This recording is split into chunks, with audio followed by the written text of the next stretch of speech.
who created the site when supermarket queues, and we can all relate to this, began to get longer.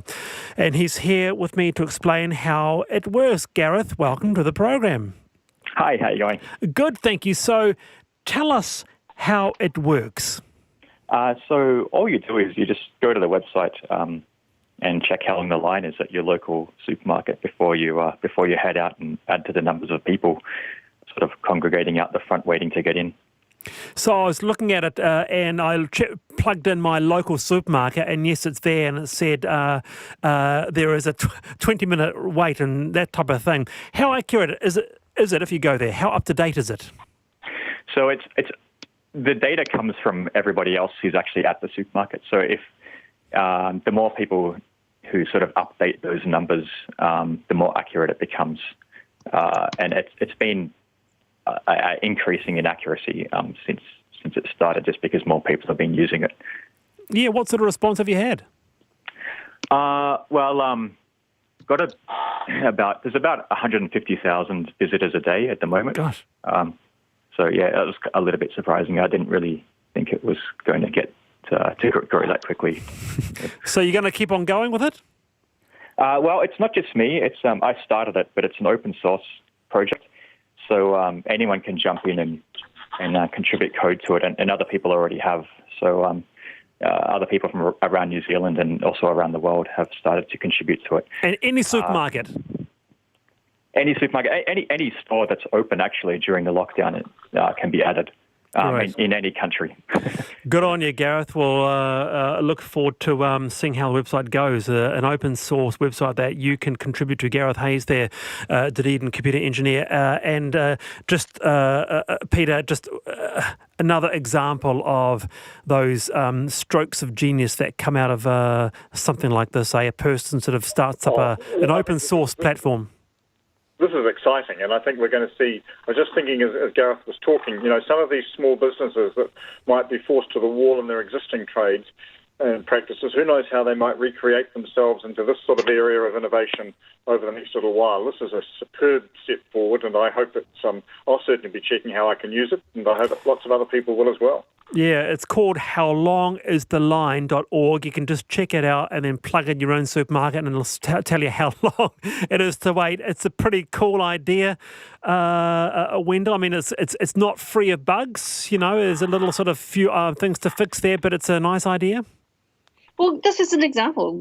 Gareth is someone who, I don't know, why isn't he running a multi-corporation? I mean, this is an example of the people we never really listen to who turn around and can do this amazing stuff and provide a tool that's really valuable. I mean, I just think it's great. Good on you, Gareth.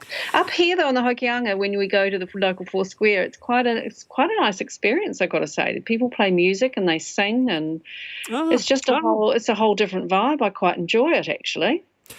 Have you been frustrated by the supermarket wait? Because now, Peter, just a brief word, it's an experience we never thought would happen, queuing for maybe an hour to get bread and milk. Yes, and planning your shopping around when you think the time is likely to be least busy. Yeah, good on you. Peter Dunn, Wellington, listen, thank you very much for joining me. You've been fantastic. Yeah, I'm Wallace Chapman. Checkpoint next. See you tomorrow, 3:45 sharp for Thursday's instalment of The Panel right here on RNZ National.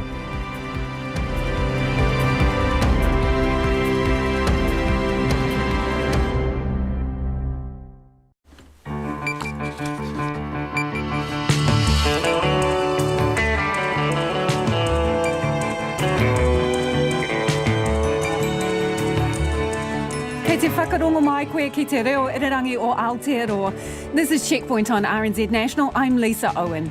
E Haere nei, Jacinda Ardern and her ministers pledged to take a 20% pay cut for the next 6 months, along with the bosses of some of our biggest government agencies, including Corrections, Oranga Tamariki and Customs. But ACT leader David Seymour says it doesn't go far enough in these tough financial times. The government promises a bailout package for media within a week, but it's still going to advertise with Google and Facebook. Massive waves pummel Wellington's south coast. 800,000 kids go back to school without leaving the house. And President Donald Trump pulls the plug on financial support for the World Health Organization, claiming it has mismanaged the COVID-19 pandemic. Don't forget, you can watch us on Facebook. RNZ News at 5 o'clock. No mai, haere mai. Good afternoon. I'm Paul Brennan. The number of people who have recovered from COVID-19 is now past the halfway mark. 728 of the total 1,386 confirmed and probable cases have recovered. 20 new cases of COVID-19 were reported today, but the Ministry of Health says there are no new deaths. The death toll from the virus stands at 9. The Director-General of Health, Ashley Bloomfield, says he's waiting for information on the death of a man at home in Invercargill. Dr Bloomfield says 115 of the COVID-19 cases in New Zealand are healthcare workers. The Prime Minister says a pay cut at the most senior levels of government is about showing leadership when so many New Zealanders are facing financial hardship. Government ministers and public service chief executives will take a 20% cut for the next 6 months. Here's our political editor, Jane Patterson. Jacinda Ardern says this won't change the government's financial position, but is an important message to send. The Leader of the Opposition, National, Simon Bridges, has also agreed to take the cut. Ms Ardern says it's a trickier prospect to cut the pay of other MPs, whose pay is set by the Independent Remuneration Authority. She'll lose about $47,000 of her annual $471,000 income. Cabinet ministers and Mr Bridges will be paid about $30,000 less from salaries of $296,000. From Parliament, Jane Patterson. The Prime Minister says government support for commercial media struggling due to COVID-19 will be done in 2 stages. Major media outlets gave submissions to Parliament's Epidemic Response Committee this morning on the state of the industry.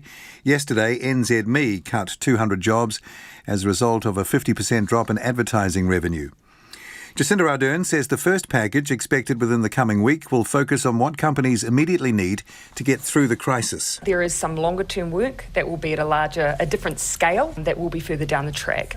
We are working on fairly tight timeframes, though, because we do see the issues facing the media now.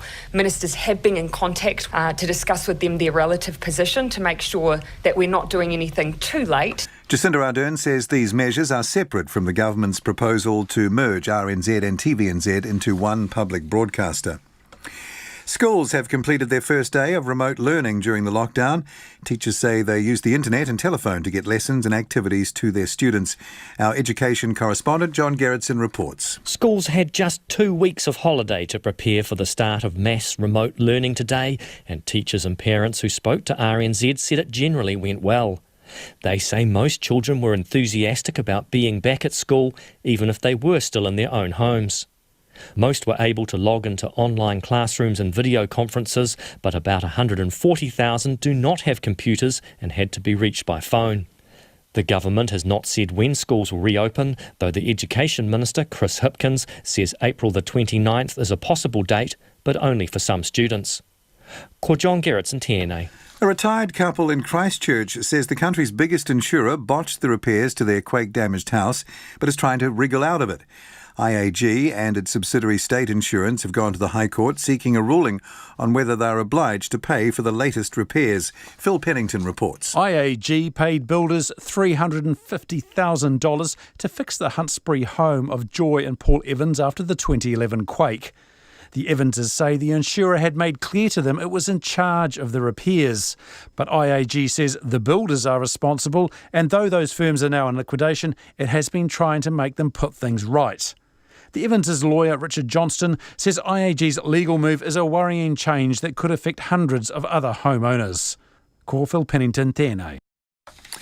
About a half a dozen homes on Wellington's south coast had to be evacuated late this morning after a massive southerly swell flooded properties and injured one person. Wellington Free Ambulance has confirmed that one person had to be rescued after being swept out to sea and is now in a moderate condition in hospital. An Ofiro Bay resident, Taylor Philpott, says the waves flooded her garage and some other houses had windows smashed. There's a shipping container that sort of moved out into the middle of the road. People have moved their cars now, which is good, and the fencing on the retaining wall is fallen down at the end. The police say they and the council are clearing debris, cleaning roads and assessing the damage. It's 4.5 minutes past 5. On to sport now. The reigning New Zealand Sportsman of the Year, Israel Adesanya, is reaching into his pocket to support frontline health staff in his home region. The mixed martial arts star is supplying the Whanganui District Health Board with several thousands of dollars worth of personal protective equipment. Adesanya and his family immigrated from Nigeria to New Zealand when he was a teenager, making Whanganui their home. The UFC middleweight champion's mother, Tai, is a nurse in the Whanganui Hospital Emergency Department. And darts is the latest sport, making the move to virtual competition amid the global coronavirus crisis. The Professional Darts Corporation has set up a home tour, which will feature some of the world's best players in their own homes. 4 players will feature for 32 consecutive nights, with the winner on each night advancing to the knockout stage of the competition. Each match will be broadcast via live video calls on the PDC's own subscription TV channel. And that's the news. This is a COVID-19 official government announcement. Sadly, we've seen additional fatalities from COVID-19. This is a sobering reminder that COVID-19 remains a serious threat, with new cases continuing every day. We're still in alert level 4, and it's critical everyone continues to stay home and save lives. The Student Volunteer Army is delivering groceries for over 65s, at-risk people and health workers. Go to www.shop.sva.org.nz. Be aware of scams. Be careful with your personal information and who you give information to online. Financial help is available. Check the Ministry of Social Development website. Go to covid19.govt.nz for more information. Now, the short forecast taking us to midnight tomorrow, Thursday. Northland to Whanganui. That includes Coromandel and the Central High Country. A few showers, more frequent around the middle of the day tomorrow. Manawatu, Horowhenua and Kapiti Coast. Showers from late tomorrow morning, clearing in the evening. Bay of Plenty, the odd shower in the west this afternoon. Scattered showers tomorrow afternoon or evening. Gisborne, Hawke's Bay, Wairarapa and Wellington. Isolated showers tomorrow afternoon and evening. Nelson, Marlborough and Canterbury. High clouded times. A few showers about the western ranges of Nelson tomorrow. Buller, Westland and Fiordland, fine spells and isolated showers. Rain in Fiordland this evening, and that will spread north tomorrow morning, then clear up, and the rain returns about the coast tomorrow night. Otago and Southland, scattered rain, easing to a few showers, retreating to the coast in the morning, then clearing later, and just scattered showers at the Chatham Islands. It's 7 minutes past 5. Thanks, Paul, and welcome to Checkpoint. I'm Lisa Owen.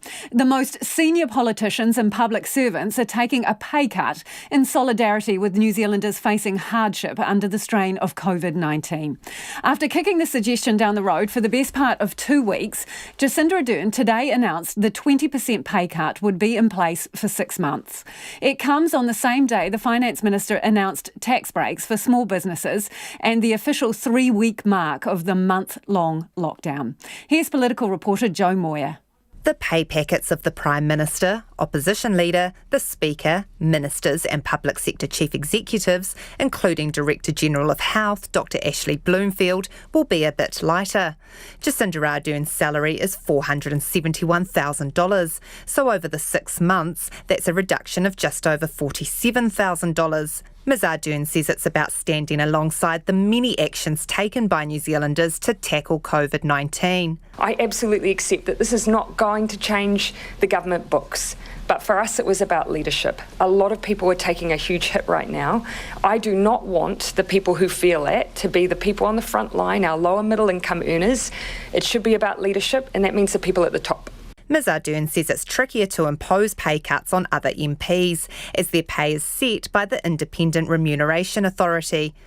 Not only are people making sacrifices like pay cuts, they're also losing their jobs. And Ms Ardern says others are going out of their way to ease the burden for those most in need. Neighbours looking out for one another, rent freezers and landlords who are supporting tenants. Things like the winter energy payment and benefits that are helping those who are on restricted incomes to keep warmer and well. New Zealanders who are staying home to save lives. The Student Army delivering groceries to over 65s. After speaking to Opposition Leader Simon Bridges, Ms Ardern confirmed he too would take the same cut. Other sectors feeling the brunt of lockdown restrictions are small businesses, which have received a $3 billion boost. Today, Finance Minister Grant Robertson announced small businesses forecasting losses will be able to claim cash payments against tax previously paid on profits. While this is an area the government can change, the Prime Minister had this to say when asked why rent freezes weren't being put on commercial rent. Because we couldn't. So the Residential Tenancy Act gives us different abilities that the Property Act does not. Ms Ardern says she finds it utterly unfathomable that some property owners are increasing commercial rents at a time like this. I'd also just ask someone to think about what happens if you then do remove someone from your commercial property. Who is going to tenant that in the middle of level 4, let alone any other level right now? So take a long view, work with your tenant, and actually just be a good human being. Tomorrow, the government will announce what Alert Level 3 and 2 will look like for businesses. Grant Robertson has already indicated more than just essential services will be open, providing a public health approach is taken. In order to prevent having to return to lockdown in the future, surveillance testing and contact tracing will be heavily relied on to stamp out any community transmission of COVID-19. While Dr Bloomfield has previously said surveillance testing was still up for consideration, today he changed tack. The testing we're doing now is effectively population-wide sentinel testing, and that includes wide testing, having a low threshold for testing, and specific efforts to target groups, and for example through mobile testing going out and to find cases. As for contact tracing, Dr Bloomfield says the number of cases where it's not known where the virus came from is declining. That's because health officials are increasingly matching individuals with clusters in various parts of the country. The proportion that is unknown is down to 10%, so just over a week ago it was 18% of cases, but that's 10% of all cases right from the start. And what I'm really interested in is in the ones that have happened in the last 2 weeks and that happen over this coming week. There are some cases, though, that it may never be known how the person contracted the virus. That's especially true for those who tested positive early on in the epidemic and still haven't been linked to a cluster or close contact. An independent review into contact tracing, including recommendations, has now been completed, and it will be both delivered to ministers and made public tomorrow, along with a response from the Ministry of Health. From Parliament for Checkpoint, Jo Moyer. The government says a triage rescue package for commercial media will be announced within the next week, focusing on immediate needs to help them survive the COVID-19 crisis. Bleeding revenue and having to shed staff, media organisations today pleaded with the government to stop advertising on Facebook and Google. The Prime Minister said no. Commentators and media bosses have warned the Epidemic Response Committee today that without support and broader reform, the industry, which was already facing severe headwinds, may not survive in a way that ensures a robust democracy. Political reporter Yvette McCullough has the story. The COVID-19 lockdown has seen audience numbers soar, but advertising revenue go into freefall. NZME has chopped radio sport and cut 200 jobs. Magazine publisher Bauer Media has closed down with the loss of another 237 jobs.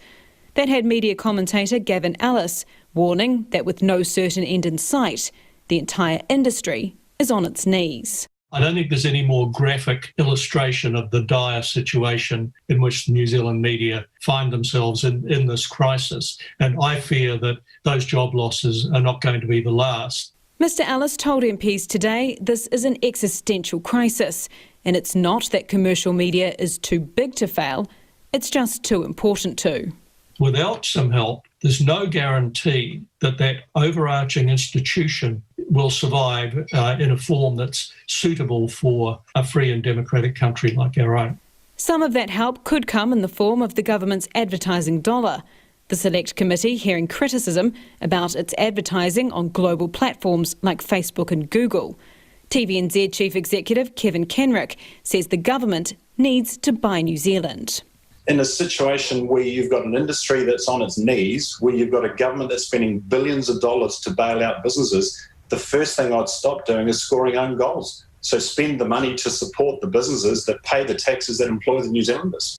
Stuff CEO Sinead Boucher says the coronavirus crisis has highlighted the increase in dangerous fake news online. And the spread of that kind of fake news is being enabled and funded by the institutions and businesses that advertise on those platforms, and the government included there. But it's the news media that is devoting its resources through its journalism to exposing those. But Prime Minister Jacinda Ardern says the government needs to advertise where people are. And fake news is all the more reason to get messages out on these platforms. We are behaving in the same way that many private enterprises are. There is advertising on those social media platforms, but that has not been at the expense of advertising in those traditional platforms. Broadcasting Minister Chris Farfoy says the government is working on a support package to help meet some immediate needs. While no decisions have been made, he hopes to announce this within the week. Transmission costs, government advertising being brought forward are some of the discussions we've been having with those media entities that would, certainly from the feedback that we've been getting directly from them, assist in the short term to give them some certainty and cash flow. But the media landscape was treading water well before COVID-19, and this package will just be the first tranche of work. Look, we've maintained for a long time that priority is very important, which is why we are working on that short-term package and the long-term package, which I think we need to make sure can sustain journalism in the long term. Consolidation of media was a big focus of today's submissions, with calls for the government to fast-track plans to merge RNZ and TVNZ and for NZME to be allowed to buy stuff. New Zealand Herald editor Shane Curry told the committee this would give print media a fighting chance. We believe that would lead to a very sustainable, ongoing business that would continue to hire a good, strong percentage of journalists throughout New Zealand. RNZ CEO Paul Thompson told MPs the sector is undergoing enormous distress and is increasingly fragile. The status quo is broken. I think we heard that really persuasively from my colleagues today. So the future is going to look different. We need to be open-minded about that, and we will need to innovate. But MediaWorks CEO Michael Anderson warned major reforms, like consolidating companies, shouldn't be rushed through. Our belief would be that we shouldn't be looking to do this in the middle of the crisis. We should be buying ourselves time to work through it in an appropriate manner. Ms Ardern says the government is working very closely with media bosses, and she expects the second tranche of support measures will be announced in the coming weeks. For Checkpoint, Yvette McCullough.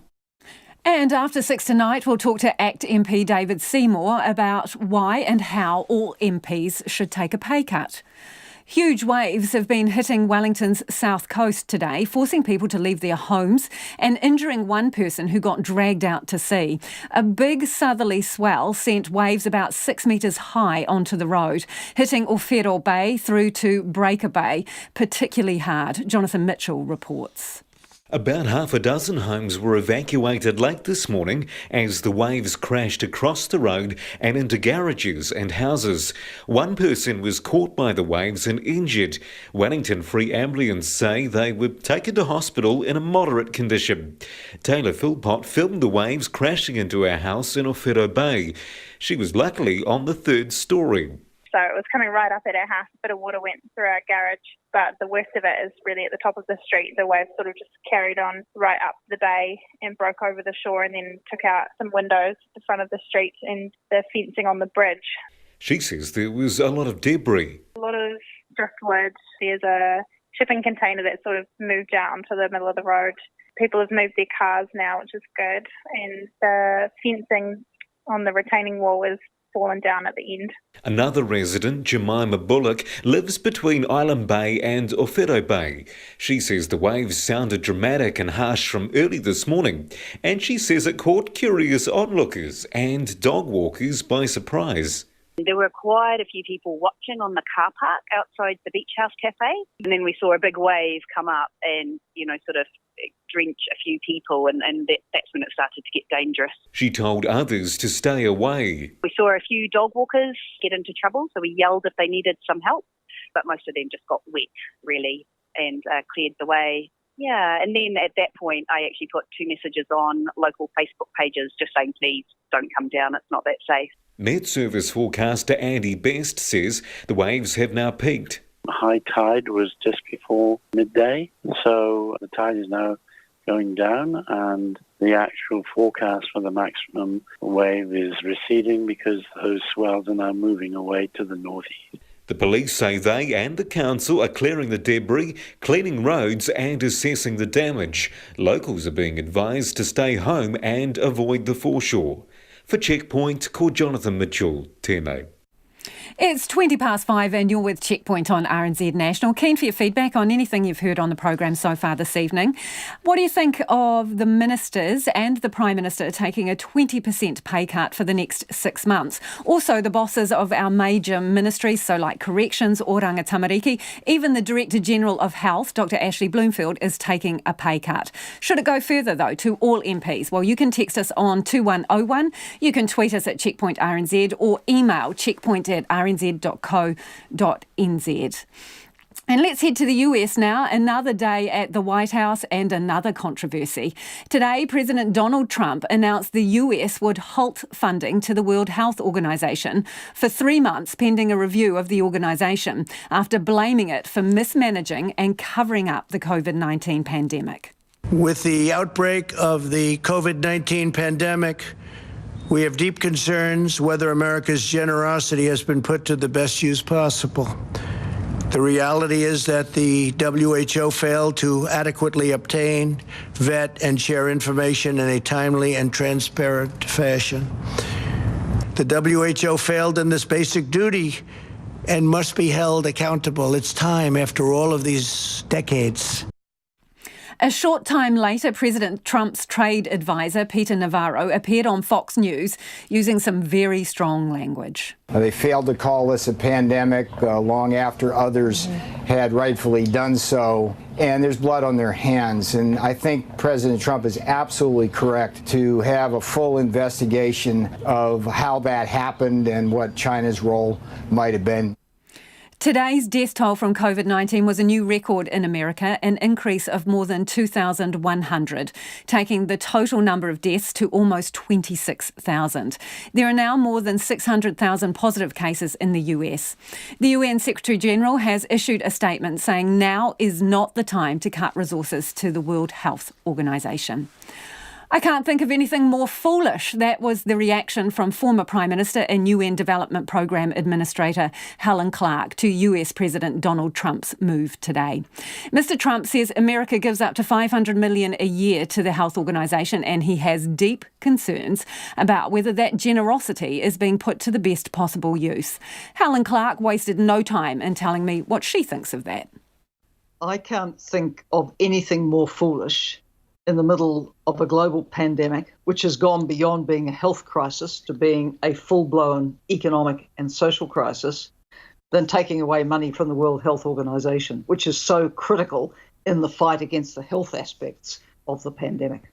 Does he have any point when he raises concerns about how this has been handled by who? In my opinion, no substantive point. Look, at the end of this ghastly matter, and we don't know when that will be, for sure the WHO will do a full review and lessons learned, as it did after Ebola. And after Ebola, where it had initially not responded well, a whole lot of new mechanisms were put in place, and that has put the WHO in a much better position this time to be handling the epidemic. But this is a virus which we knew absolutely nothing about 4 months ago, almost nothing about 3 months ago, and everybody is scrambling to keep up. So in a sense, to defund and make accusations against WHO is to shoot the messenger that's been trying to tell the world for several months that this is serious and countries need to prepare. President Trump has raised a couple of specific issues, and I want to put them to you. He is particularly perturbed, it seems, by a lack of travel restrictions or advice around travel restrictions from the World Health Organization. And he says that they didn't give advice about restricting travel, and in fact the opposite. And when you look back, indeed, when it comes to travel restrictions, on January 10th they said no travel restrictions advised. January 27th, still the same. A month later, they were still talking about avoiding international travel restrictions. The other thing he has concerned about is the accuracy of information that's been coming out of China. And he is not the only person to raise concerns about that as well. So are those reasonable concerns he raises? So, of course, he has half a point around the travel restrictions. WHO doesn't advise those. And I think one of its concerns is that countries might be less honest and transparent if they knew there were going to be those sorts of consequences. Obviously, New Zealand also moved by the end of January to stop people who were not New Zealand citizens or permanent residents coming from China or even transiting through China in the previous 14 days. So I understand the kind of sensitivities in the WHO around the travel bans, but countries like the US, New Zealand and many others have got on and put them on anyway. Now, on the issue of transparency, yes, of course, with an authoritarian society which doesn't operate the way the US does or New Zealand does, with our free and open media and ability to say what you want and raise whatever questions you want, things are different.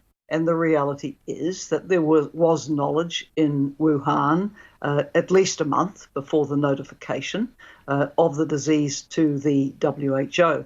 I might say from my experience, Lisa, of dealing with China with such a critical issue, which was over the milk powder scandal back in 2008, our experience was that when we blew the whistle in Beijing, Beijing moved at the speed of lightning. Down at the regional level, they're not always so keen to tell Beijing about a problem. But if you go in at the top, Beijing can act very quickly. And my impression is that it may well be that the regional people withheld knowledge from Beijing as well. What damage do you think it will do, what Donald Trump has done? Could it have a domino effect? Do you anticipate any other countries deciding they're not going to put money in the pot either?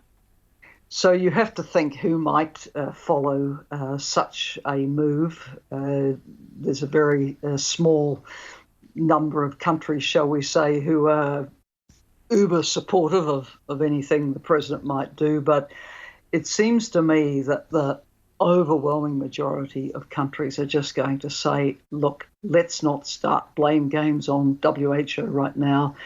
Let's get in behind it as it endeavours to deal with the health aspects of this. The post-mortem on this ghastly pandemic crisis will be done, that's obvious, but let's not take away the support it needs at the moment.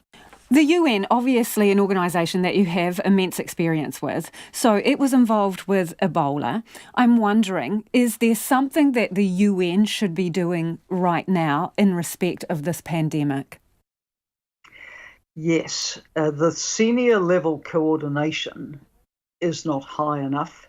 There has been a crisis mechanism that was activated by WHO some weeks ago, but it's at the Mike Ryan director level.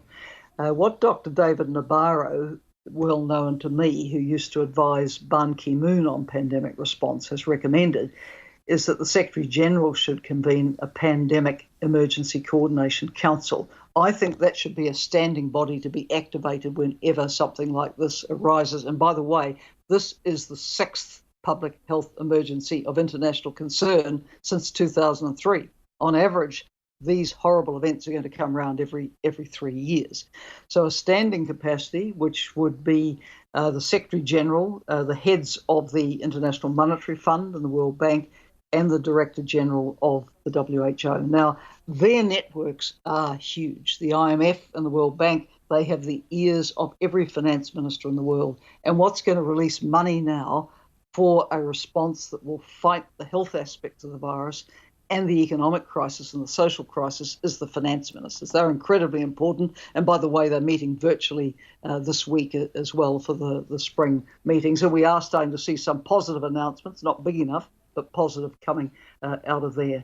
So that's the first thing. The SG should act on that. Secondly, the Secretary General himself, of course, could, under Article 99 of the UN Charter, go to the Security Council saying that he formally puts it in front of them that this is a threat to global peace and security. and ask the Security Council to make a resolution to that effect. And Security Council resolutions are binding. If it says that, as it did with Ebola 6 years ago, and calls on member states to use all necessary means to fight it, that really ups the ante for global coordination. Helen, lovely to talk to you. Before we go, how is your bubble going? Well, I'm actually enjoying being in my own home and neighbourhood for a longer period of time than probably since I was leader of the opposition. So, for me, there's an upside, but the downside is I haven't been able to drive down to see my dad, who's 98. I'm not myself going to the supermarket. Peter gets sent out on that errand. But I am getting a lot done. And I think we're going to be looking at the way we work through this and thinking, yes, we could do a lot through Zoom and Skype and Teams and these other mechanisms. Maybe we don't need to get on that plane. Yeah, so what is going to change after all of this, do you think? Because it's not going to be the same, is it? It is definitely not going to be the same. We're going to be using these platforms for connecting virtually a great deal more. I have major meetings coming up of international boards I chair for Extractive Industries Transparency Initiative and the Partnership for Maternal, Newborn and Child Health, headquartered in WHO. We're doing it in the way I'm talking to you now. And maybe we'll be doing that for a while, because until there's a vaccine, who of us can travel and get insurance? In busy lives, you don't really want to be coming back from a week-long meeting and sitting in a hotel at Mangere for 2 weeks. So we're going to have to get used to working like this. And that was Helen Clark.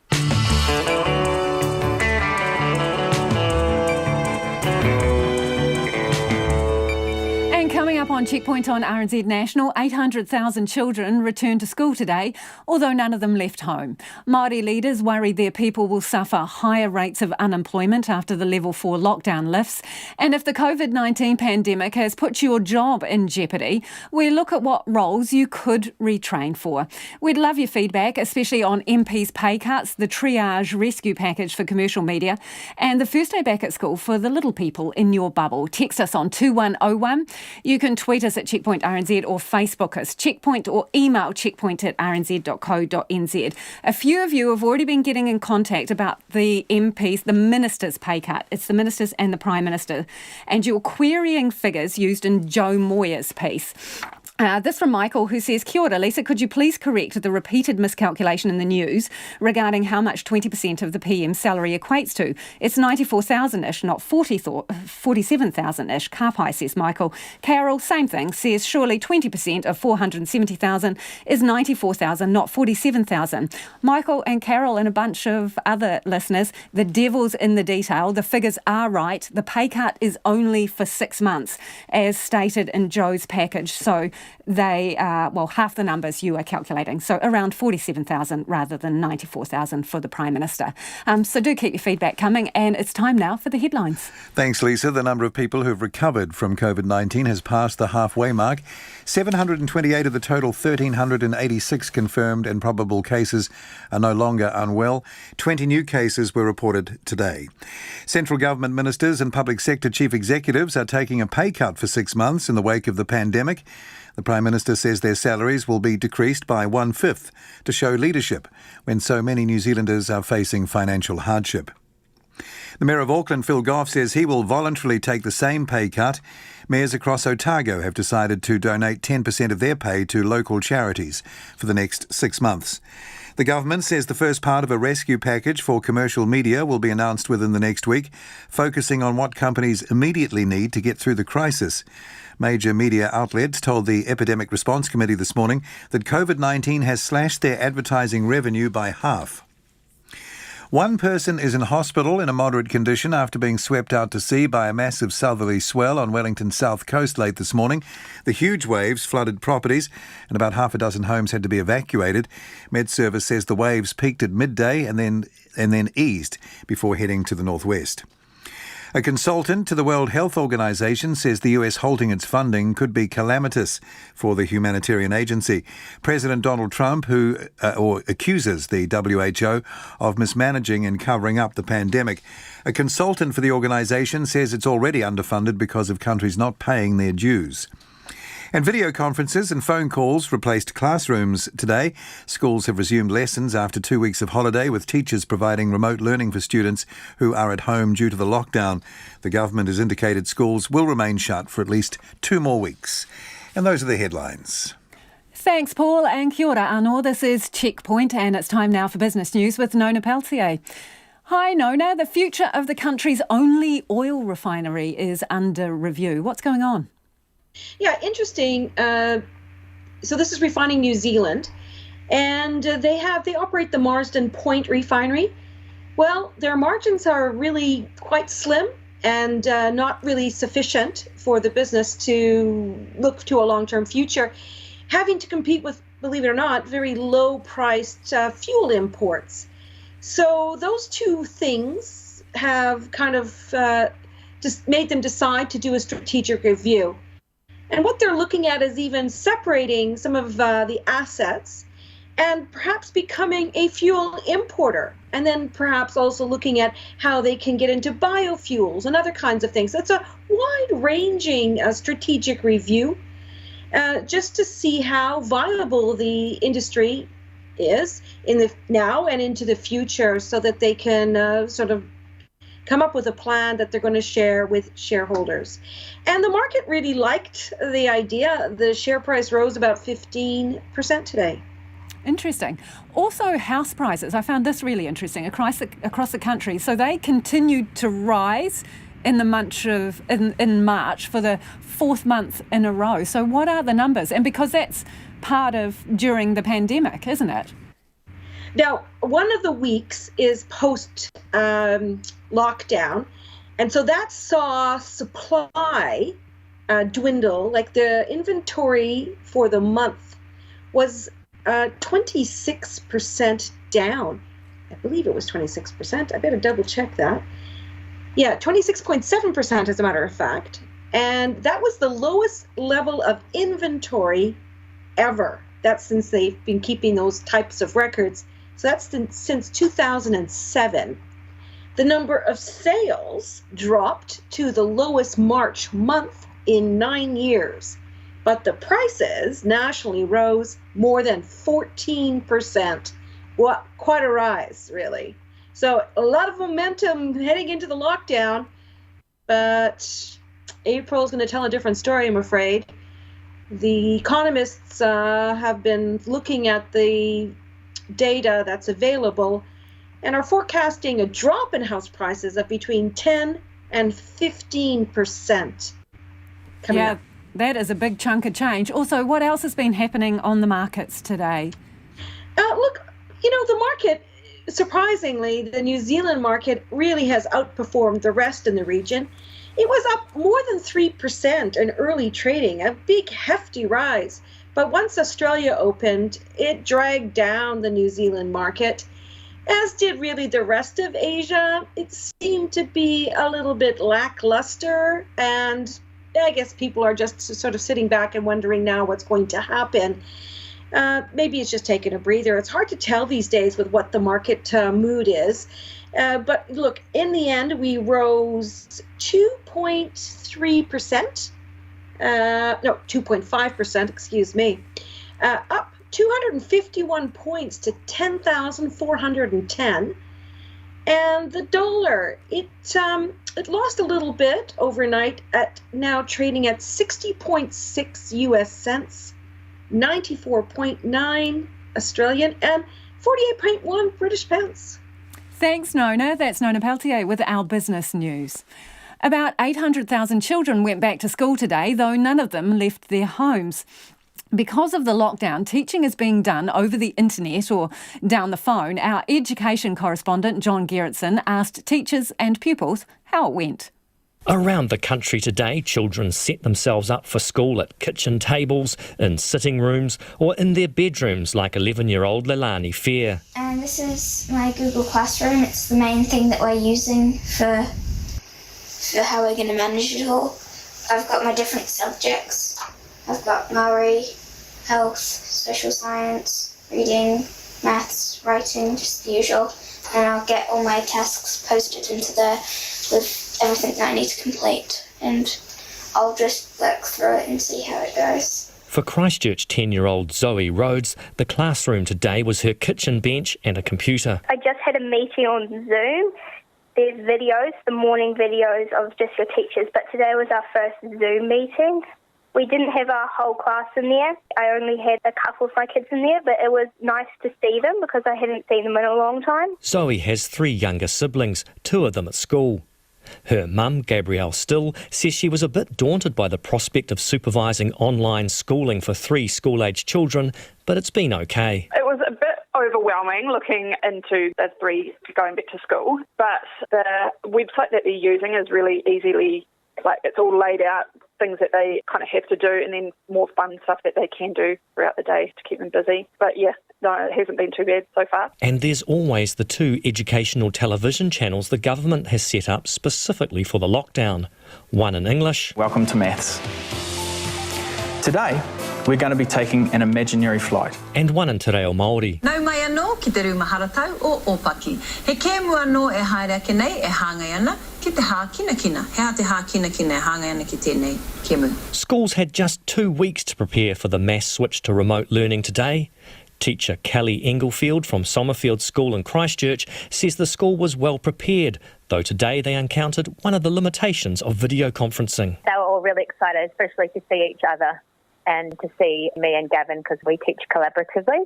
Yeah, they were all waving at each other and very excited. Unfortunately, we had to mute the button at one point. She says teachers are being realistic about what to expect from their pupils. We're just realistic about what the children can and can't do at home, and obviously the parents aren't trained teachers, so the amount of support that they can give their children, we have to be realistic about that. So that's why we're just really careful about the activities that we put up there for the children.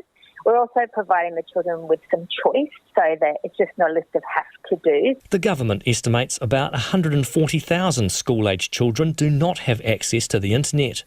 That's a problem for Mangere College, where the head of English, Lynn Keating, says teachers worked online with some students today and over the phone with most. It is a challenge, but we have to rise and adapt to these different times. We're also opening up Instagram accounts as well for those who are connected, just to try and get the message out, because we know that our students talk to each other and so they can pass on messages and things for us as well. Children, teachers and parents have at least 2 weeks of remote schooling ahead of them. The Education Minister, Chris Hipkins, says schools might reopen on April the 29th, but if they do, it will only be for some students. Mō te hōtaka o te ahi, ko John Gerritsen tēnei. I want to get to some of your feedback now. Catherine's been in touch and she says Ashley Bloomfield didn't need to take a pay cut. He's doing so much for this country and is one of the reasons that our cases are going down. Catherine is 10 years old. Hey, Catherine, can you get back in touch and let us know how the first day of school went for you and how you're doing your lessons, if indeed you were back in class, so to speak, today? Others of you have got in touch about the Prime Minister and ministers taking pay cuts as well. This person says ridiculous to ask the Prime Minister and Director General of Health to take a pay cut when they are working so hard and under pressure. By all means, cut those ministers' pay whose portfolios may have taken a back seat during the pandemic. Marcus from Kaikoi says, good to see some pollies take a pay cut, very heroic, but a good gesture is to give the real heroes, nurses, doctors, etc., the pay rise they deserve next time they negotiate rather than fight them all the way, says Marcus. And someone else has got in touch to say, kia ora, think the 6-month pay cut is blimming awesome and shows great leadership. Do keep the feedback coming. Text us on 2101 or you can tweet us at Checkpoint RNZ. Since the beginning of the lockdown, the number of real jobs being posted online has dropped by over 70%, according to one online job search site. This week, the government announced that unemployment could get as high as 26%, but is expecting the number to be more around the 10% level. Janet Faulding from Seek told Indira Stewart there will be jobs available, but New Zealanders may have to look at adapting their skills or picking up on a job they might not have considered before the pandemic. When we look at industries that have completely collapsed in New Zealand, particularly around the tourism and the hospitality sector, those skills can translate into other areas. When we look at sort of the manufacturing, transport and logistics and those sorts of roles that are sitting there, it's very easy to see how people could adapt and move into those industries, even if it's just going in and packing and working in a community of shelf stacking in a supermarket. What kinds of jobs are people who are now out of work applying for? What's really interesting, we've got a mixture of sort of skilled and semi-skilled roles. So if I look at, in the aged care and community services, there are a lot of roles. And I guess with aged care, it depends on whether an organisation is looking for a nursing skill set or just looking for people who are able to adapt their skill set from another industry. Those roles are still in high demand, particularly in the engineering and software services. We're looking for labourers in New Zealand, but then we're also looking for people, in the automotive industry and electricians, which is a skill in its own right. Healthcare and medical, again, across the board, but very much, in that skill set of nursing. And we get down into sort of areas like transport, manufacturing and logistics. There is a demand for courier drivers at the moment. There's a demand for assembly and process workers, pickers and packers. We're going to see an increased demand for local Kiwi workers. And we'll see that also translate into our agricultural areas where, particularly in the farming industry, where we've relied on overseas semi-skilled staff coming in, the agricultural industry and the farming industry in New Zealand is going to have to now look at our local market. Has there been a surge of interest in jobs where you can work from home or perhaps online skills? I haven't seen that yet, which is interesting. That would translate into companies being able to hire the right IT skill set to allow people to work from home. So when we're seeing network systems and administrations and developers and programmers and engineering and software services in high demand, that gives an indication that companies are now looking at how they can set up perhaps from home and how workers can work from home. But we haven't yet seen the rise of those roles yet. And I don't expect probably till we come out of level 4 and we know what level 3 looks like to see that demand rise. And that was Janet Faulding from SEEK talking to Indira Stewart. It is about 12 minutes away from 6. I'm Lisa Owen and you're with Checkpoint on RNZ National. Keen for your feedback. Let us know if you or someone else, has changed their job rather abruptly because of COVID-19. You can text us on 2101, tweet us at Checkpoint RNZ or email checkpoint@rnz.co.nz. Maori leaders are worried their people will suffer higher rates of unemployment after the level 4 lockdown lifts. Maori unemployment is currently 8.4%, double that of the national average, which has some fearing that disparity will worsen if the country's unemployment rate reaches 13%. However, leaders are confident the iwi economy, estimated to be worth more than $50 billion, will bounce back. Mediana Johnson reports. The worst-case scenario of an overall unemployment rate of 26%, as predicted by Treasury if the country stays in lockdown for 6 months, would be catastrophic for Māori. That's according to the Federation of Māori Authorities Chair, Tracy Haupapa, who says getting the likes of forestry up and running again is crucial to Māori employment. We've already seen forestry being hit, and for our Māori enterprise owners and teams, harvesters and contractors, that's been huge. I mean, we just need to look at Tairāwhiti in the far north for that. And so we need to start thinking about those definitions for essential businesses and how can we do slow starts now. Ms Haupapa says the government should form an expert advisory panel of iwi business leaders to help transition the economy from level 4 lockdown. The Prime Minister Jacinda Ardern supports this. That's exactly the kind of thing we can and should be doing. We should be also engaging directly on how do we make sure that in those areas where there's been challenges, we're addressing them, but where there's opportunities, we make the most of it as well, particularly food production. The head of the Māori Council, Matthew Tukaki, fears that without a government working group, Māori unemployment could reach above 30%. But BDO Māori sector lead Kylie Portai says historic disparities don't apply in this unprecedented economic situation. She points to the high numbers of Māori employed in essential services. There is the potential for it not to be as dire as people might think if they use a historical trajectory to think about this. You know, in the horticultural industry, we're quite highly employed there, within health, caregiving, and food production. So I just am cautious on applying an old way of thinking in this new paradigm. Ms Portai says the iwi economy is expected to dip but will bounce back. The chair of Ngāti Porou Holding Group and Eastland Group Limited, Matanuku Mahuika, agrees the iwi economy is safe. They don't have a lot of debt. They're geared for the long term, and therefore they'll be able to ride out this current economic shock and over time, I'm sure, recover. So that's the current situation. There'll be some pain, as there is in other sectors of the economy. A lot of investment in primary industries, conservative balance sheets means that they will ride this out. However, he says those iwi or hapu heavily invested in tourism would be facing potential losses this year. And Tracy Haupapa says, unfortunately, this may mean no returns for some iwi shareholders in the short term. Mo te hōtaka o te ahiahi, ko Miriana Johnson tēnei. Tenants struggling to pay the rent as the lockdown drags on say calls for landlords to show compassion are going unanswered. A pause on mortgage payments has not trickled down to rental deferrals for most tenants, with many having to request emergency accommodation supplements to get by. But landlords say they have bills to pay too, and they need to help themselves before they can pass that on. Nita Blake-Person reports. For Tauranga man John, the COVID lockdown could not have come at a worse time. We're not at the point of not knowing where the next meal's coming from, but it feels like in my current situation, things are not looking so bright currently. The landscape gardener had just wrapped up 4 months of ACC leave and was heading back to work the Monday before the level 4 lockdown came into place.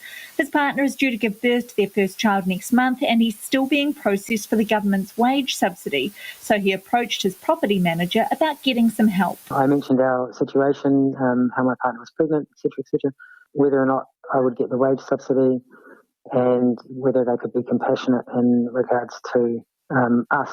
And I received a reply regarding mortgage holidays. It's poor wording. It is not a case of stopping payments and start again later. To stop paying your mortgage is a very expensive long-term option.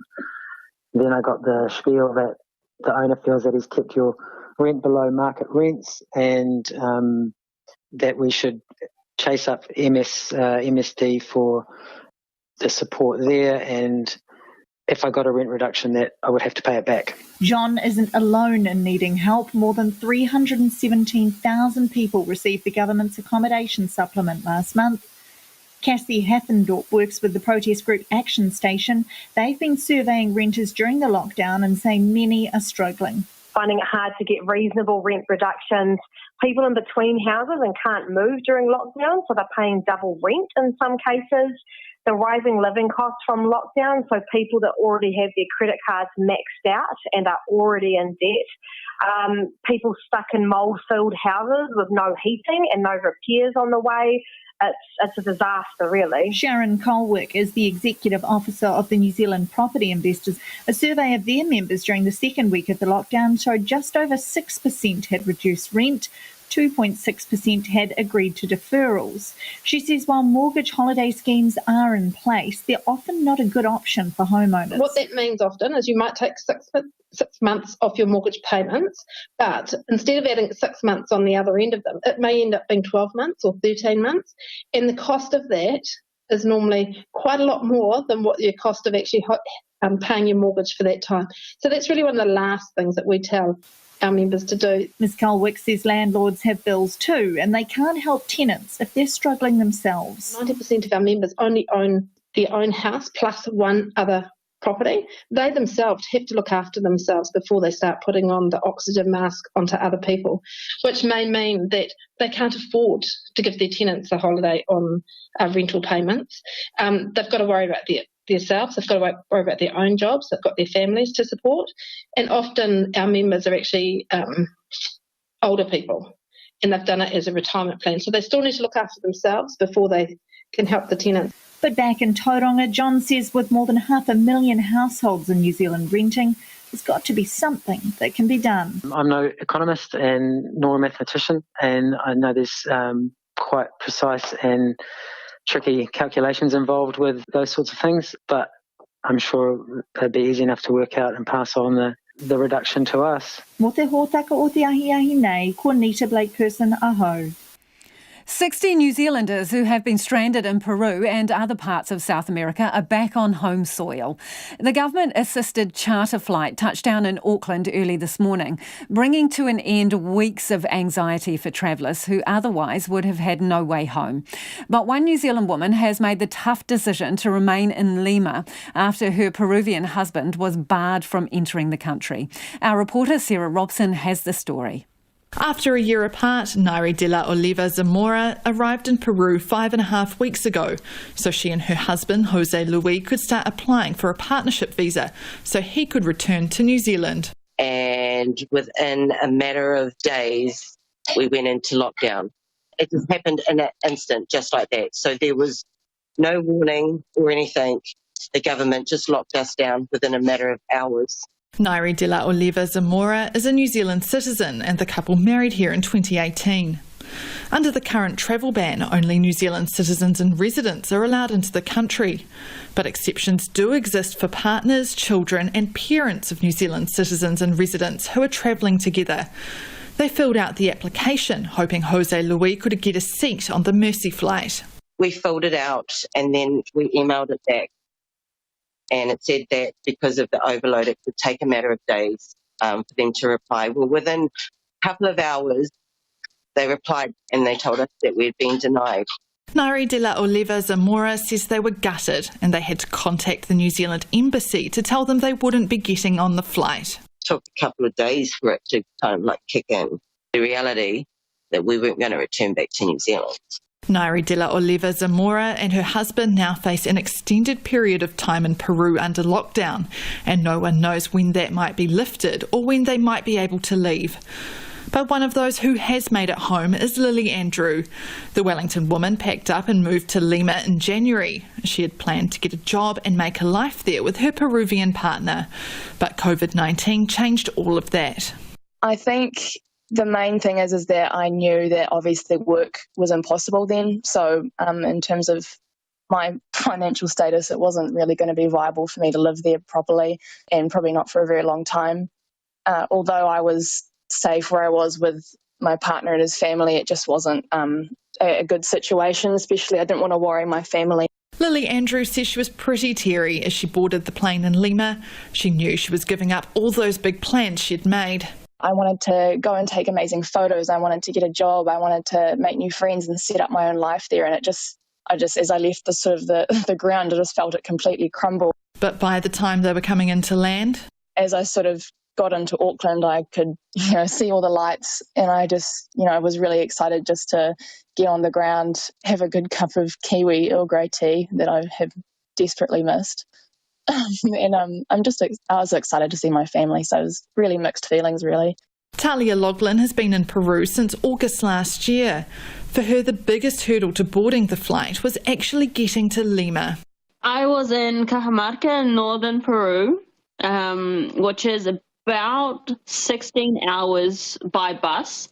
But the trip itself, from when I was picked up at 8 o'clock at night, was 19 hours in total. While everyone was relieved to be going home, Talia Loughlin says there was a weird feeling among the passengers on the plane back. Some of them had been in Peru for maybe a day before we went into mandatory isolation. Some of them had been there for a week, a month, but they weren't ready to come home because they hadn't finished their trip. So it was weird for them. It was weird for me too, but I think everyone was in good spirits. All of the passengers will now have to spend 2 weeks in a hotel in Auckland before they're allowed to return home. In the meantime, though, Talia Loughlin says she's feeling grateful for the small things. I don't think I was ready to leave yet, but it is good to be home, and it's good to breathe air that has a lot of oxygen, because I was at high altitude, so it was very limited oxygen, and this is fantastic. Mo te hōtaka o te ahi, ko Sarah Robson, aho. RNZ asked Immigration New Zealand about Mr Oliver's request for an exception to the border restrictions. In a statement, it said he was declined as he did not demonstrate that he met partnership requirements.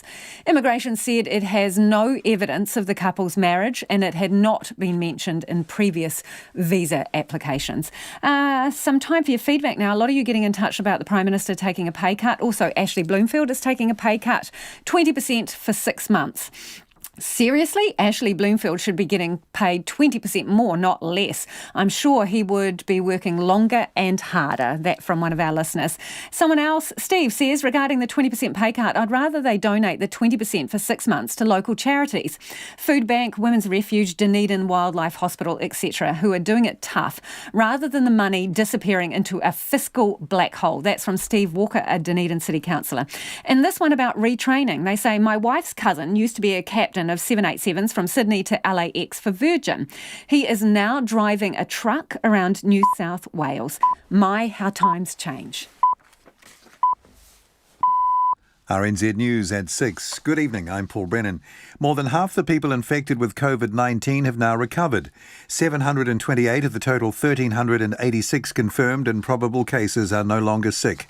Laura Dooney reports. 20 new cases of coronavirus were reported today, but the Ministry of Health says there are no new deaths. 9 people have died from the disease. The Director-General of Health, Ashley Bloomfield, says he is waiting for information on the death of a man at home in Invercargill. He says the growing number of those who have recovered does not mean the fight to control the virus should ease. Dr Bloomfield says the country is not out of the woods yet. This is Laura Dooney. The Prime Minister is defending the government's use of advertising on platforms like Facebook and Google, saying it needs to be where the people are. Bosses from media outlets told the Epidemic Response Committee this morning COVID-19 has slashed their advertising revenue by half. They're calling for government assistance and for it to be redirect advertising from global online platforms to local ones, or to redirect that advertising. Jacinda Ardern says an immediate assistance package for media will be finalised in the coming days. But she says the government uses a mix of social and traditional marketing to get its messages out. We are behaving in the same way that many private enterprises are. There is advertising on those social media platforms, but that has not been at the expense of advertising in those traditional platforms that we've utilised in the past. Jacinda Ardern. The Prime Minister says a pay cut at the most senior levels of government is about showing leadership when so many New Zealanders are facing financial hardship. Government ministers and public service chief executives will take a 20% pay cut for the next 6 months. The leader of the opposition, National, Simon Bridges, has agreed to do the same. Jacinda Ardern says she recognises this won't make any fundamental difference to the government's fiscal position, but sends a message to New Zealanders who are getting less in their pay packet or who have lost jobs altogether. She says she cannot impose pay cuts on MPs who are not ministers, as their pay is set by the Independent Remuneration Authority. The protesters' camp at Auckland's Owairaka or Mount Albert has been removed by the Tupuna Maunga Authority, which says they were breaching the lockdown. The group has occupied the site since November, opposing the planned felling of non-native trees.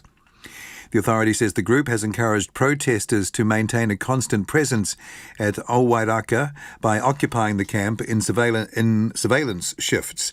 The authority's chair, Paul Majuri, says their activities were in clear breach of the Level 4 lockdown rules. The most recent example that gave rise to the decision to take action with the support of the police was that on the 12th of April, new signage was put in place at the camp.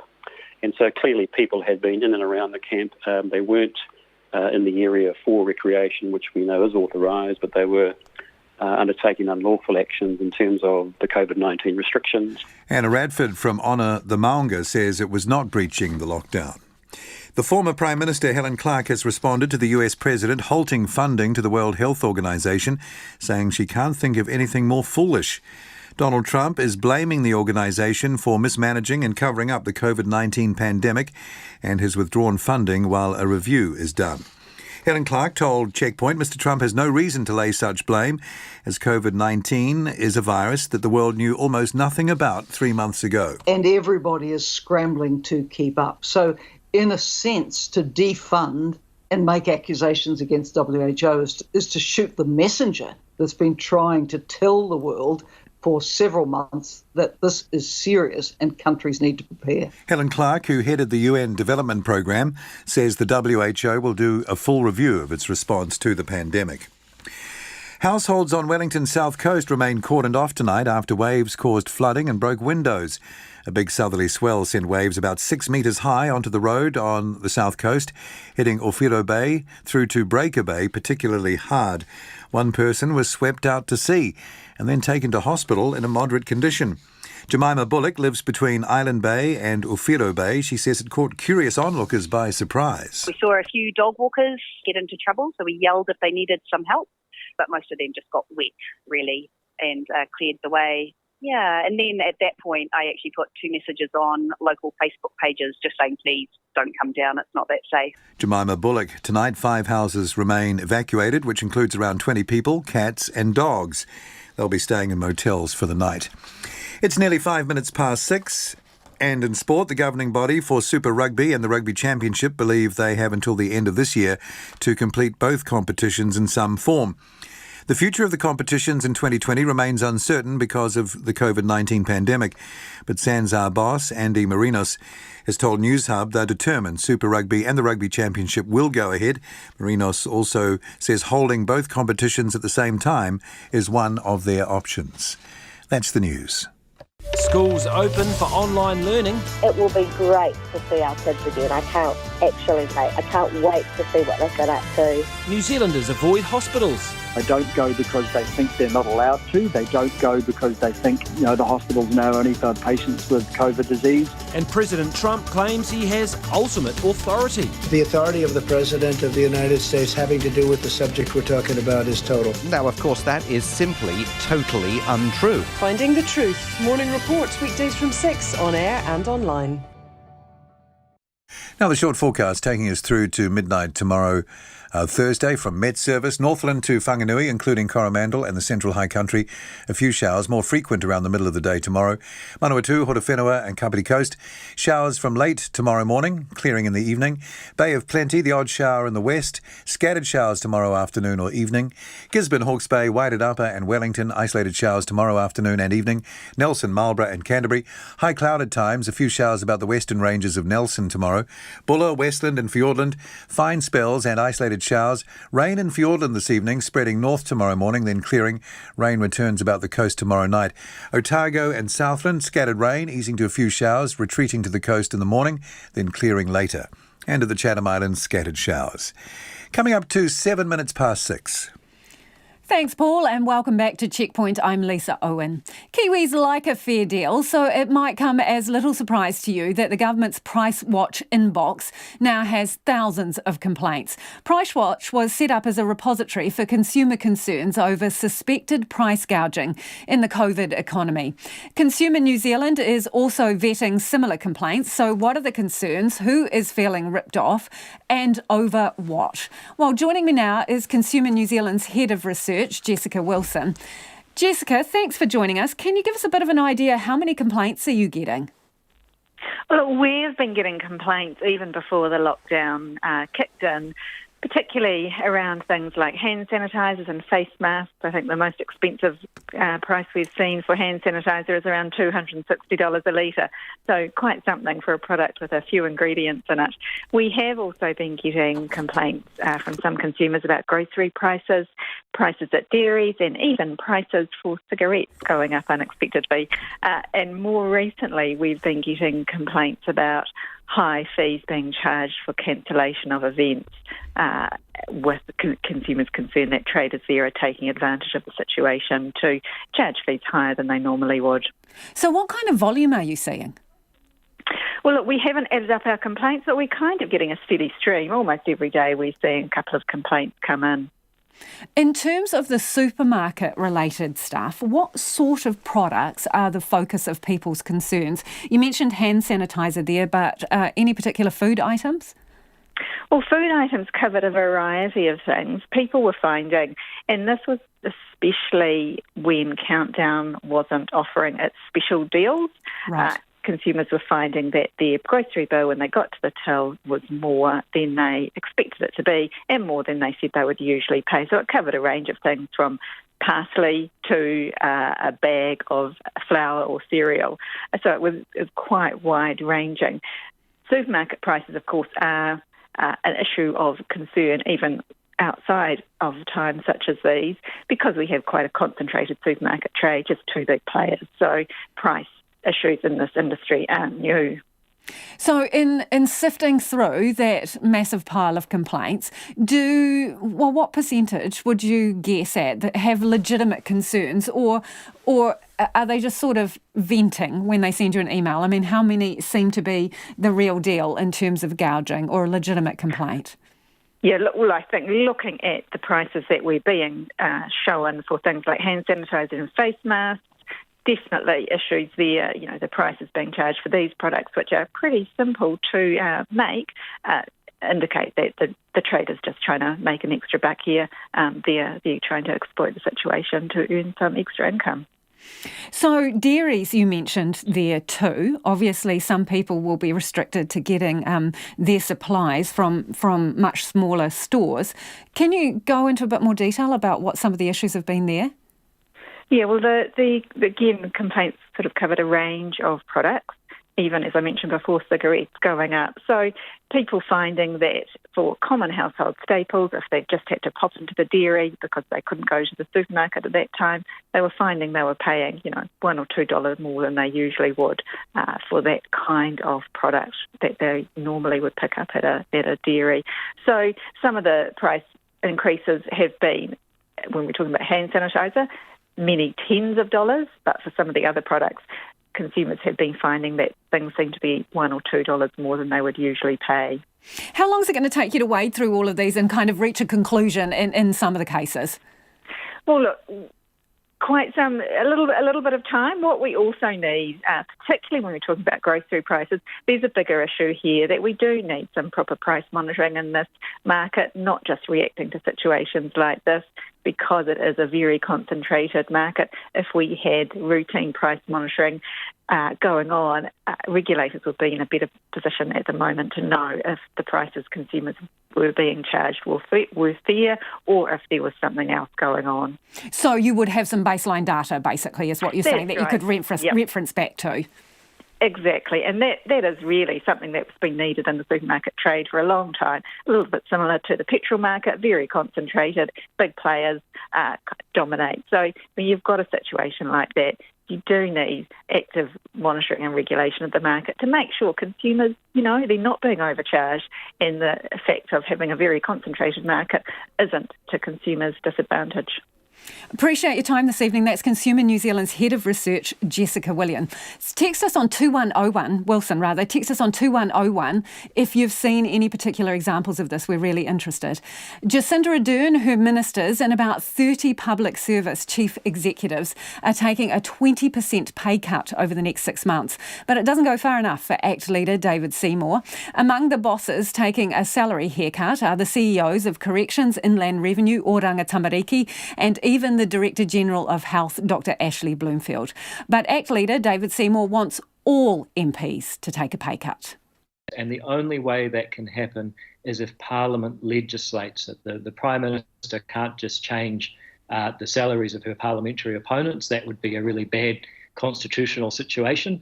But Parliament can vote for it itself. And I've written to all other MPs with that legislation, suggesting that we should all get together and support passing it in one day on the 28th of April. So are they lining up to do that, to take a pay cut? I haven't had formal responses from the other party leaders, but in the media they've been saying that they're open to the idea. I expect that with the impetus put behind it by the Prime Minister's announcement today, it should become clear to parliamentarians that we must legislate a pay cut for ourselves. We're a House of Representatives, and the people that we represent in the private sector are already doing this up and down the country, sometimes voluntarily, sometimes not. It's critical that Parliament shows the same leadership and the rest of the public sector, or at least the higher paid civil servants, follow suit. So is this about saving money or is it about showing solidarity? Because in terms of the money saved, when you put it up against what's being required to be pumped into the economy, it's peanuts, really. Well, that's right. The Treasury are throwing around figures like 60 billion. I know people think MPs are well paid, but we're certainly not in that ballpark. So a 20% reduction will not impact the government budget in a noticeable way. But it is about setting an example of solidarity with people in the private sector and what they're facing. And by setting an example for the rest of the public sector, if there can be wage restraint amongst the higher paid executives across the government sector, that actually starts to save substantial money. So why 20%? And give us an example. What would that mean to your average MP's pay packet? So the MP base rate, I think, is a bit over 162,000. So 20% of that means that you're taking just over 35,000 a year. I'm proposing to do it for 6 months. So that is going to reduce the salary by a significant amount. People can argue and get into an auction about what it should be. I just know that MPs shouldn't stay at 100%. We should follow suit with people in the private sector. Now, you look at Les Mills, you look at Fletcher, you look at private sector companies up and down the country that are already taking this initiative. It's just a pity that Parliament, having suspended itself, can't follow suit rapidly. Okay, so among those, public service chief executives, you've got the boss of corrections, the Solicitor General, customs boss, chief executive, Iona Holstead, who we've seen a lot of recently from education, and even the DG himself, Dr. Ashley Bloomfield, is taking a pay cut too. Should Crown entities be next? And who should be in that list that takes a cut? Well, first of all, I've never begrudged paying those chief executives well. We want competent executives in charge of major organisations such as the Ministry of Health.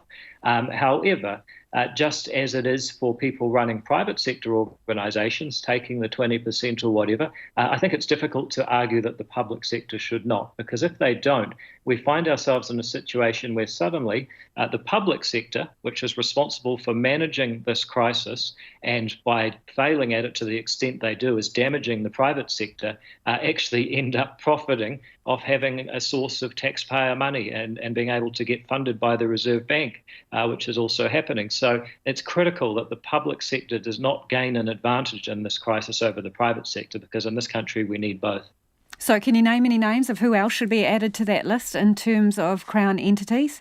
Well, I think if you go through it, first of all, you've got your SOEs, your state-owned enterprises. They should be following suit with their private sector counterparts, your Kiwi Rails, your TVNZs, for instance. And then you've got your core Crown agencies. You've mentioned your Ministry of Education and so on.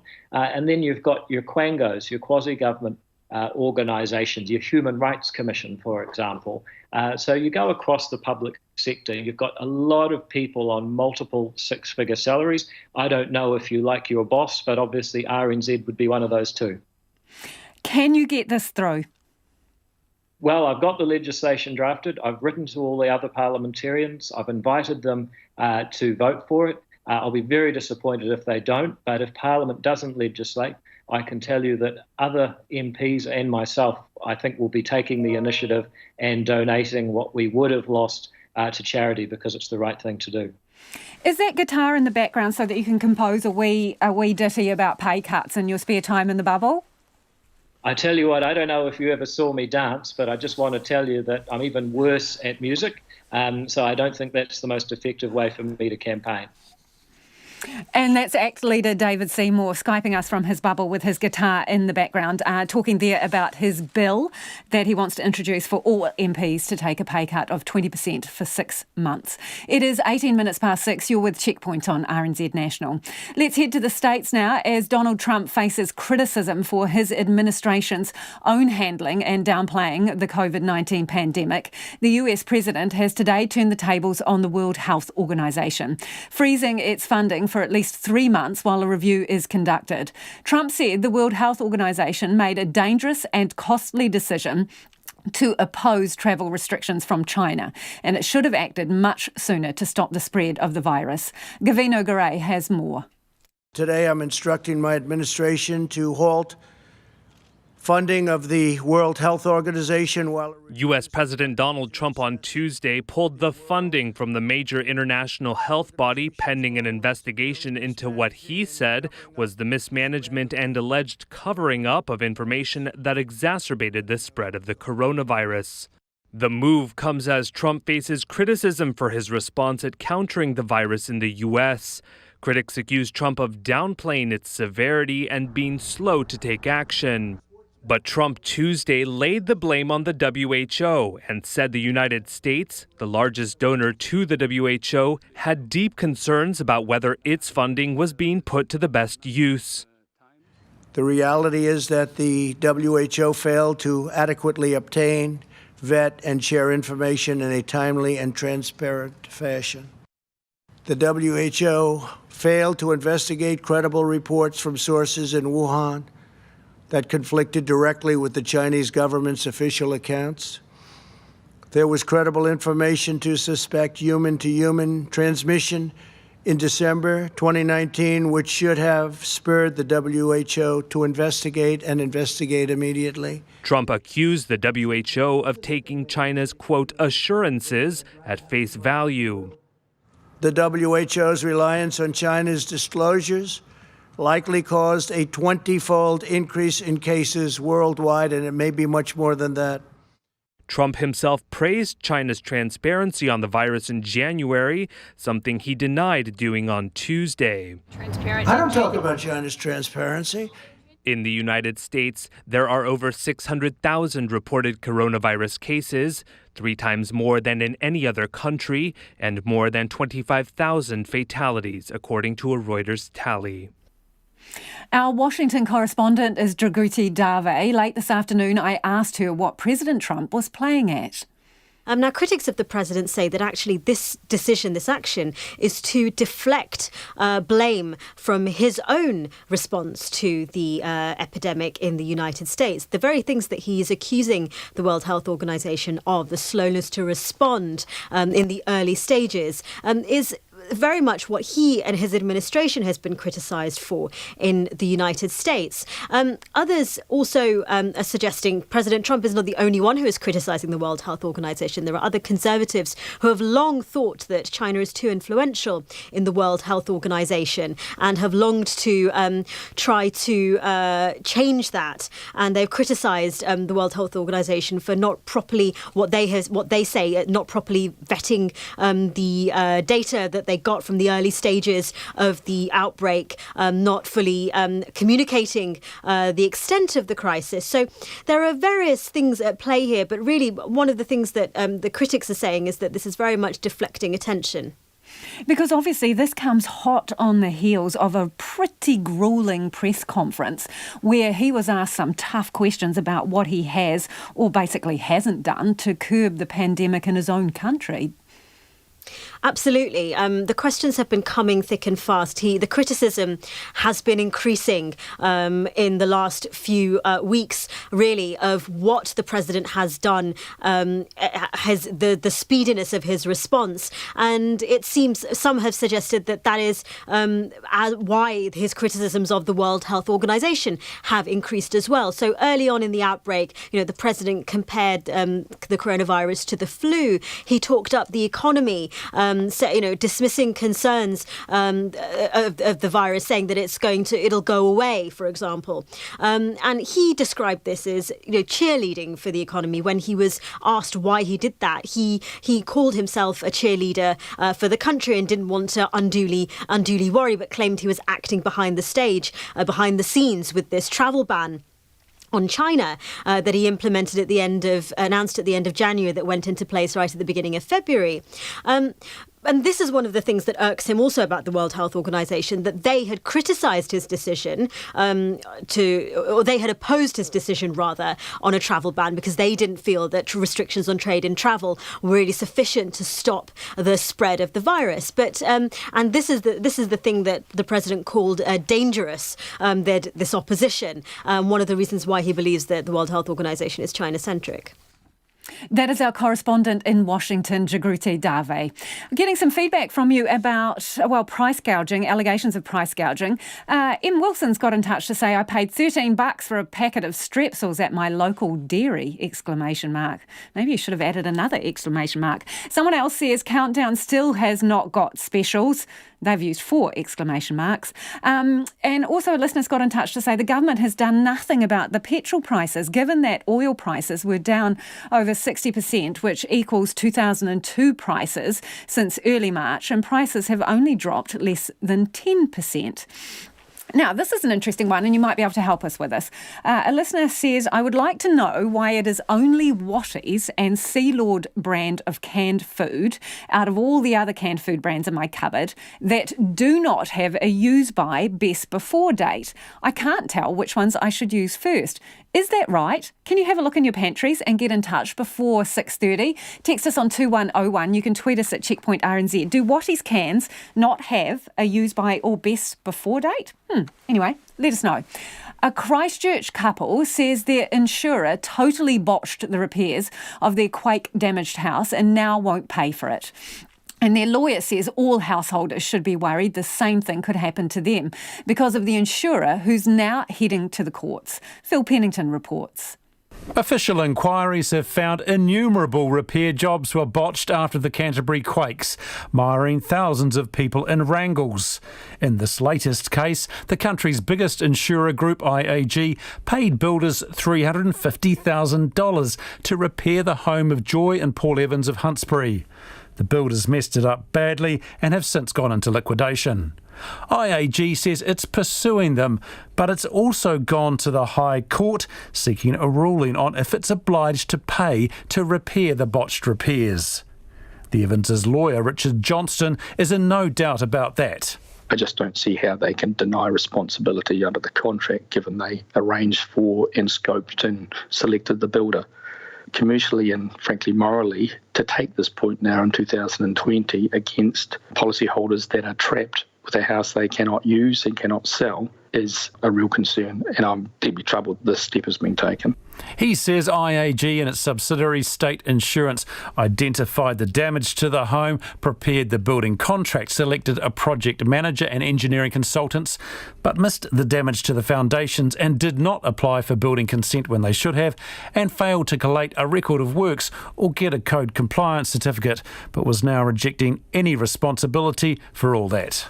This is new and it's quite a worrying development so late in the piece, almost 9 years after the earthquakes. Joy Evans has a compromised immune system and the stress has made that worse. She says the insurer by its action was saying, trust us.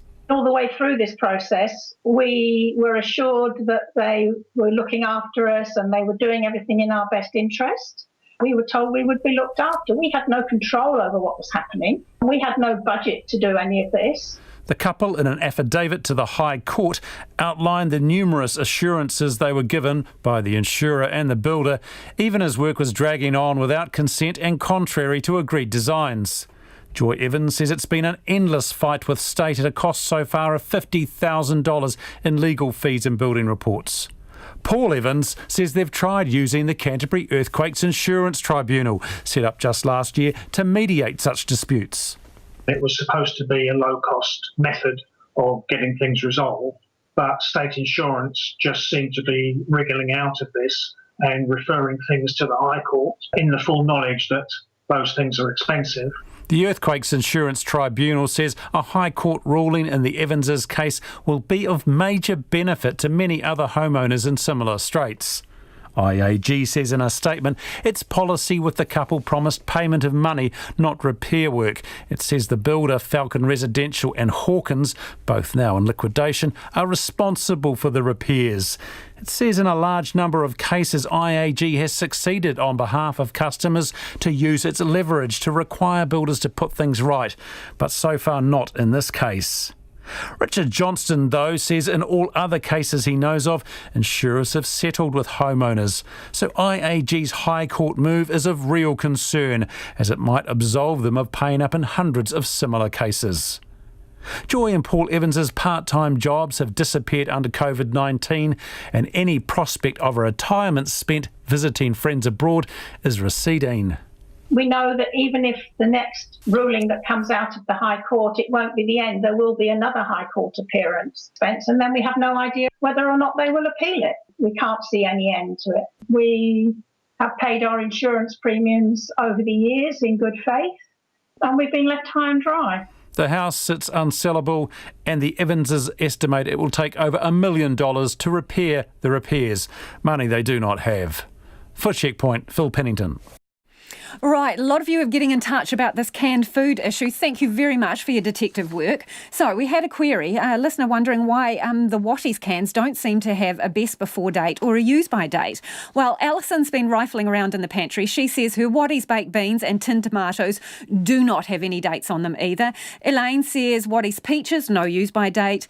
Watties chickpeas don't have a use by date, someone else says, but Dalmain cannellini beans, I think they're the white beans, do. And then Peter from Upper Hutt says Watties put a code on the can which can be converted by ringing Watties, who will tell you what date that code means. Well, our intrepid director Calvin has found this piece of information on Watties' website. They say best before dates are shown on packaged foods that are at their best if consumed within a specific time frame, although you may not find one on foods that have a long shelf life, such as canned foods. Use by dates are only on perishable foods such as milk or chilled fruit juices. So we hope that solves the mystery of the use by dates on Watties cans. Thanks for getting in touch and thanks for tuning in this evening. Don't forget you can catch up on all our stories online. The news team will be with you through the night, and Morning Report back tomorrow morning. We'll catch you tomorrow. RNZ News headlines at 6:30. National is warning there could be fatal consequences if the government doesn't ensure mandatory testing for all new rest home residents. 5 houses on Wellington's south coast remain evacuated tonight after a big southerly swell caused flooding and broken windows. The protesters' camp at Auckland's Owairaka or Mount Albert has been removed by the Tupuna Maunga Authority for breaching lockdown rules. And the Prime Minister says New Zealand will not be following the US in halting funding to the World Health Organization. Those are the headlines. Our next news is at 7. Tonight on Nights, Robbie Nicol, the white man behind a desk, on his latest online comedy adventure, The Citizen's Handbook, just the tonic for your next COVID moment.